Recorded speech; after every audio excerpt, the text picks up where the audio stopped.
ધોરાજીમાં નવા બનતા રોડમાં ભ્રષ્ટાચારની બુમરાણ। રાજકોટના ધોરાજીમાં બનતા નવા રોડમાં ભ્રષ્ટાચારના આક્ષેપ। ધોરાજીથી રેલવે ફાટક સુધી 10 કિલોમીટરમાં બનતા રોડમાં ભ્રષ્ટાચાર થતા હોવાના આક્ષેપ। ધોરાજી કોંગ્રેસ શહેર પ્રમુખ દિનેશભાઈ વોરા રોડ બનાવતા કોન્ટ્રાક્ટર પર કરોડો રૂપિયાના ભ્રષ્ટાચારના આક્ષેપ।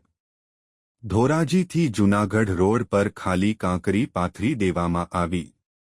કોંગ્રેસ શહેર પ્રમુખ ધોરાજી ધારાસભ્ય મહેન્દ્રભાઈ પાડલિયા થોડા દિવસો પહેલા રોડનું ખાતમુહૂર્ત કર્યું હતું। કોંગ્રેસ શહેર પ્રમુખ દિનેશભાઈ વોરા દ્વારા રોડમાં ભ્રષ્ટાચાર થતો હોવાનું સામે આવતા ચર્ચાઓનું જોર પકડ્યું છે। ભ્રષ્ટાચાર કરતા કોન્ટ્રાક્ટર પર પગલાં લેવામાં આવશે કે કેમ? રિપોર્ટર આશિષ પાટડિયા, ધોરાજી। દિનેશભાઈ વોરા, શહેર કોંગ્રેસ પ્રમુખ, ધોરાજી। ધોરાજી શહેરમાં વિકાસ ખરેખર ગાંડો થયો હોય તેવું લાગી રહ્યું છે। વિકાસ હવે મોટો થઈ ગયો હોય તેવું લાગી રહ્યું છે। તાજેતરમાં જ ધોરાજીના માનનીય ધારાસભ્યશ્રી દ્વારા રોડ રસ્તાના કામોનું ખાતમુહૂર્ત કરવામાં આવ્યું, જેને લઈને જૂનાગઢ રોડ ઉપર કામગીરી શરૂ કરવામાં આવી।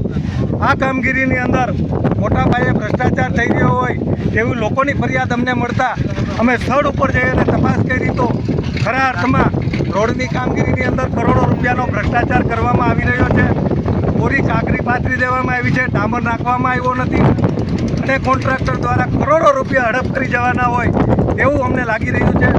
તાજેતરમાં જ મંત્રી પુત્રો દ્વારા મનરેગા યોજનાને લઈને કરોડો રૂપિયાનો ભ્રષ્ટાચાર કરવામાં આવ્યો। વગાસિયા, હું એનો સ્થાનિક રહેવાસી છું। હાલમાં ધોરાજીના રેલવે ફાટકથી સરહદ સુધીના પાટિયા સુધી જે કરોડો રૂપિયાના ખર્ચે રોડ બનાવવાની કામગીરી ચાલુ કરેલી છે, તે પરિસ્થિતિ એવી છે કે અત્યારે તમે પાટું મારો તો ધૂળના કાંકરા નીકળી જાય એમ છે કે હાલમાં એવું લાગે છે કે એમાં 50% ડામર ફિટ નથી કર્યો કે નાખેલો નથી અને કોન્ટ્રાક્ટરો દ્વારા એમ કહેવામાં આવે છે કે અમારા સેમ્પલ પાસ થઈ ગયેલા છે।